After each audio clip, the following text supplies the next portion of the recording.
last question.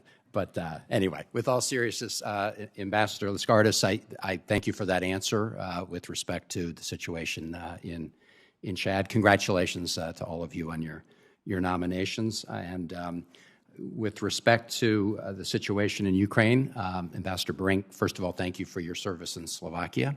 And let me just say I look forward to working with you when confirmed, and I expect that will happen on all the issues that unite us in our fight to defeat Putin and make sure that we stand with the people of Ukraine. Ambassador Richard, I thought I'd continue the conversation with respect to ISIS, and I wanted to start with the situation in northeast Syria, because, while we've, of course, made great progress over the years in the fight against ISIS, we continue to see active cells. And, my question is, what do we need to be doing right now in working with our Syrian Kurdish allies in particular to prevent the resurgence of ISIS in the region?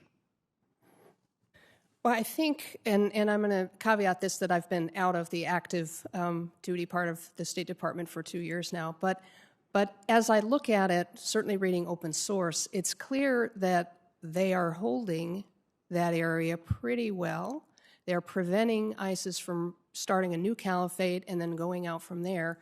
But again, it's not a stable situation. And so I honestly don't know what the answer is, and I look forward to consulting, if I'm confirmed, with our Middle East colleagues to say what manner of Syria issues, counterterrorism issues, military issues, Iraq, and that whole area can we better work on to break out of the kind of stasis that we're in now. Well, I appreciate that. I know in your opening statement you mentioned the issue of these camps, some camps with ISIS fighters, some camps with family members. And, this is a problem we've all identified, but as you probably know, nobody's come up with a good solution. A number of us were just meeting with King Abdullah from Jordan, and again, thanking Jordan for taking in many Syrian refugees. He raised this issue, as many of us did, and I don't expect you to, come in right now with a clear answer, but this is something that we've been talking about for a long time. I don't know if you have any thoughts to share now as to the best way to tackle it, but I would be interested if you have some preliminary ideas. I join you in saying this is a huge problem, and I have a little bit of experience from Lebanon, where we had Palestinian refugee camps that had been there for 30 years. So the longer it goes unresolved, the harder it is to resolve. And so I think one thing I might bring if I were to be confirmed is maybe a little fresh energy to the problem, because the Counterterrorism Bureau at State, as other offices, has been without a permanent leadership for a while now. And that might be the first thing I would be able to bring to the party. Well, I think, and I'm hoping, and I understand there's some consideration of providing some additional U.S. resources within our umbrella of Syrian assistance to the Syrian people in the northeastern part of Syria. I hope that's the case, and look forward to working with you on that.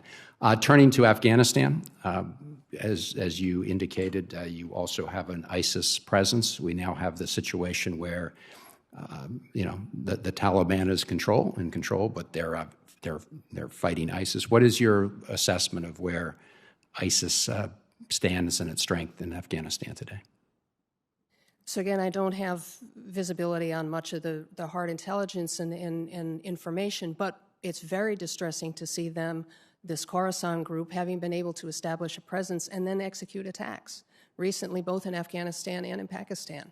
So clearly the Taliban assurances that they were going to take care of this problem of safe havens in Afghanistan have not been met. So that's one part of it, and I know our special representative is working on that issue.